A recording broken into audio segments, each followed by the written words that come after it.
Hi everyone, welcome back to my another mini blog. তোমরা সবাই কেমন আছো? আশা করছি তোমরা ভালো আছো, আমিও ভালো আছি।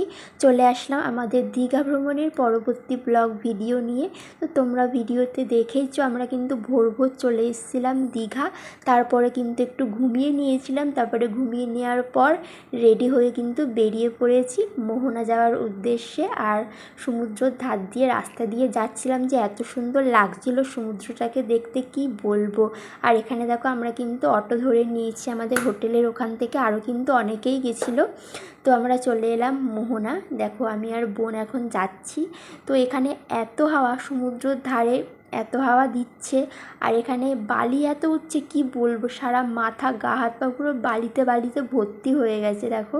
আর এখানে দেখো অনেকেই কিন্তু এসছে, সকাল সকাল সবাই ঘুরতে চলে এসেছে। এখানে প্রচুর কিন্তু লোক আছে, তো আমরাও চলে এসেছিলাম। আর এখানে কিন্তু আমরা সমুদ্রতে নেমে পড়েছি, নিজেদেরকে আর কন্ট্রোল করতে পারিনি, তাই জন্যেই সমুদ্রই নেমে কিন্তু আমরা ফটো তুলছিলাম, ভিডিও করছিলাম। অনেক অনেক আনন্দ করেছি কিন্তু আমরা প্রচুর আনন্দ করেছি দীঘায় এসে। আর এখানে দেখো আমি তো দেখা হচ্ছে পরবর্তী ব্লগে। টাটা সবাইকে।